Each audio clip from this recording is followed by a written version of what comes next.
When you were at high school in FFA, did most kids grow up to be farmers? Unfortunately, the school that I went to is actually a very urban city, so we didn't have a lot of land that we grew up on. We were we had a lot of inner city kids. So to answer your question, no, a lot of them did not grow up to be farmers. However, we do have a few that did grow up to be farmers, and still to this day, they are farmers contributing to our society and contributing food and crops to our society and our world's population. That being said, kind of the ones that didn't grow up to be farmers, so FFA is not all about farming. We have different things that we can do. One of my friends, she actually graduated from Texas A&M University, and she ended up getting a Bachelor's of Science degree in poultry science, where she thought she was going to go run a poultry farm.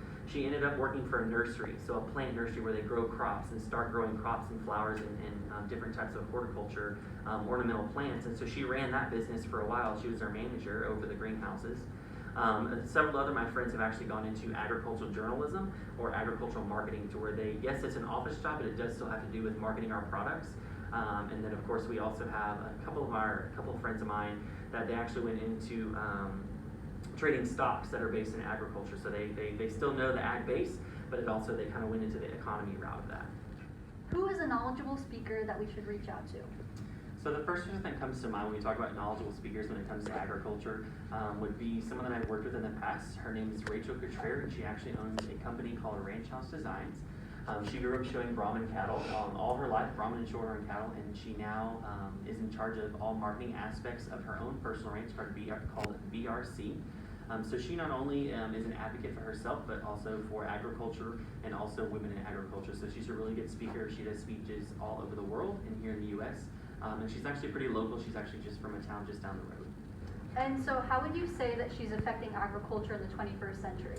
So she affects agriculture in many ways. Like I said, she's really involved in the marketing aspect of it. So she not only does, markets cows and things like that, but she also markets agricultural products such as plants, crops, foods and food services. Anything that has to do with agriculture, they come to her firm called Ranch House Designs, and she's able to help them market in a variety of ways. Why do you think it is important for students to consider jobs in agriculture? Agriculture is kind of a way of life that we're moving towards, especially in the 21st century. Even though agriculture is a declining population, declining in jobs, it is still something that is really relevant to our society. So that's why I kind of think that jobs in agriculture are still of pertinent order. What are some resources students can use to find out more about agriculture-based careers? So some things that we can do to influence some of our students about learning about different careers. One, we can certainly enroll them into an agricultural education course, such as Principles of Ag.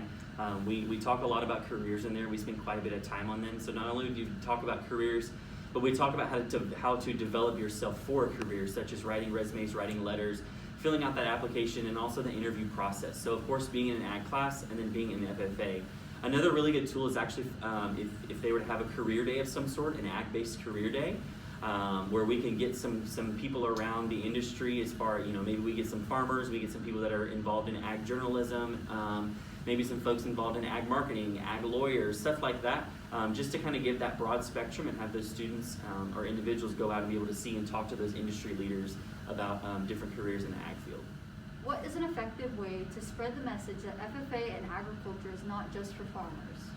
So I think an effective way that we can spread, one is community awareness, but to talk about agriculture and how it's not just farming, is through your peers. So I think a lot of students can talk to their peers being involved in the FFA program within their local high schools.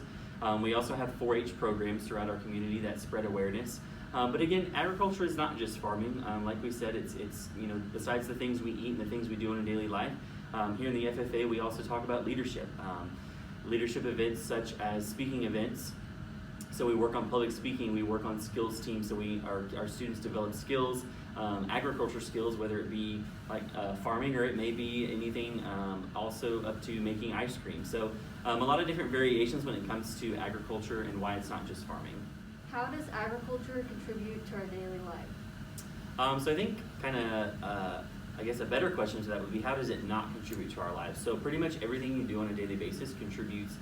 Agriculture has an effect on it or contributes towards it, whether it be the clothes you wear, the food you eat, or even the ground you walk on, or the building that was built that you're walking inside of. So agriculture is a part of every single thing that you do every single day.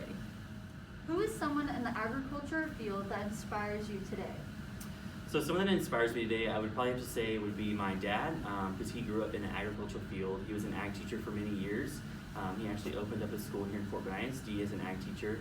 And then he went on to do bigger and better things. So he went on to be an administrator. But growing up, he was kind of our driving force of showing livestock and being agricultural ambassadors throughout our lives.